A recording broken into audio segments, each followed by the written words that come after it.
Today I'd like to go over how to sell prints in person. There's a variety of ways you could start selling prints. You could go with different mediums of your prints. You could go with metal prints, poster prints, canvas, poster prints, like just regular film paper prints.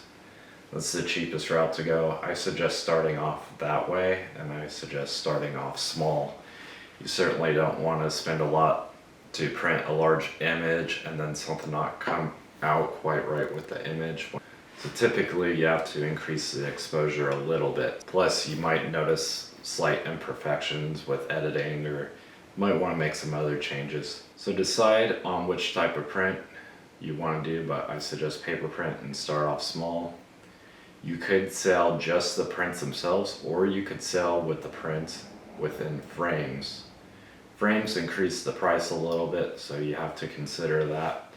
But it is more convenient for your customer. They don't have to go searching for a frame. Besides just using frames for your paper prints, you could put them in like sleeves. That way people could just view them. I've seen where it'd be like in a really big binder that people could flip through to look at prints. Of course, by starting off small, you could see what is going to sell and what isn't going to sell. When deciding on which prints you want to sell, of course, sell what you would like to sell, you know, your style. But I found there's two different categories of prints that almost always sell, is cute animals and local landmarks. For a long time I never cared for taking photos of local landmarks because everybody does, but it's always nice to have a print or two of a local landmark. Of course, try to do it to your own style. Try to get something unique that not everyone's doing. And there's a lot of different types of equipment that you can get. It depends on how big of a showing you want to do.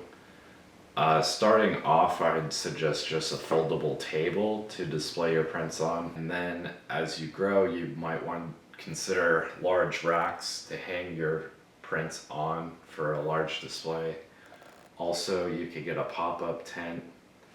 So there's a variety of different ways you could do displays. You also always want to get some lights, because you never know the show that you're doing that's outside. They may say there's lights provided, but you might be in between the lights. You really can never have too many lights. Get more than just two. You want to have lights that you can also use as backups in case the other ones run dead. Of course, you need some sort of container to hold your prints. I suggest a tote with wheels on it, and I actually reuse the boxes that my frames come in for the prints. After all, if they're good enough to be shipped, they're good enough for you to reuse. And of course, you need a way to accept payments. I use Square. It's super simple.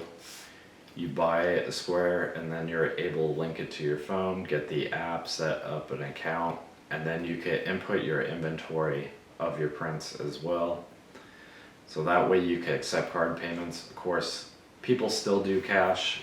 Always have cash on you. That way you can break big bills. To consider is that those equipment costs could be pretty high in the beginning, but they are reusable. I haven't really lost any sort of equipment. You don't necessarily need a website starting off, but you most likely do have social media, so it's not a bad idea to at least get some business cards that you could give out with your social media. That way people can follow you and stay in contact with you. There's a few things to consider on the day of the sale. Of course, you want to make sure you have everything with you that you're going to need, and you want to consider the weather. If it's going to be raining and windy, I find that's best to not even bother going. Prints are light, even frame prints are pretty light. They'll get blown around, and plus if the weather's bad, there's a lot of times not a whole lot of people are going to show up at that event.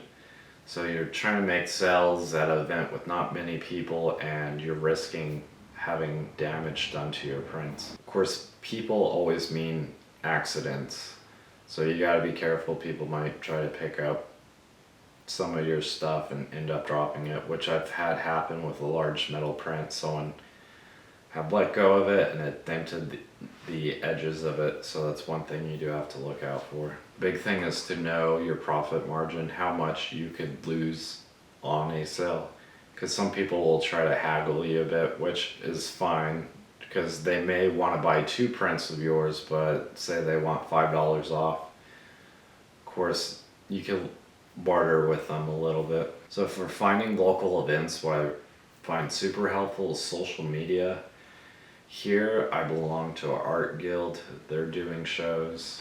Of course, you have to pay a little bit into doing the shows. Always consider when creating your pricing is that you'll have to pay a little bit of commission to do certain events. Overall, some final advice is that if anyone stops by, go ahead and chat with them. Of course, a lot of people like to hear the stories behind the images. You overall want to be presentable, dress nice, don't have closed off body language. Things to consider too is that you may not make any sales. There's been times I've done shows where I didn't sell anything, and then there's a show where I sold 6 prints. It just really depends. You can have bad days. So starting off, you might just start off on a really bad day, or you might start off on a great day.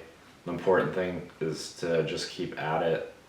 And what I've had happen is I've met some pretty big clients that wanted 20 photos for their business. Speaking of businesses, you could go to local businesses such as coffee shops, yoga studios, restaurants. A lot of times they'll be looking to buy prints or just simply display the prints, and then you pay them commission for those sales. That's something I kind of recently got into doing more besides doing shows. So there's different setups you could do that way, to where they handle the payment, or you just have your contact information on your prints. When doing shows, it's good to bring some food and water with you, because you don't always want to leave your area. Which brings up another good point, is you want to be friends with your neighbor, the vendor that's next to you. That way they can watch your stuff and you can watch their stuff. It's overall a good relationship to have, is that you can both look out for each other. I believe that's everything. There is a lot to cover. If you have any questions, leave them in the comments below, or if you have any advice yourself, go ahead and leave some comments. Thank you for watching. Please subscribe, and I'll be doing some more videos soon.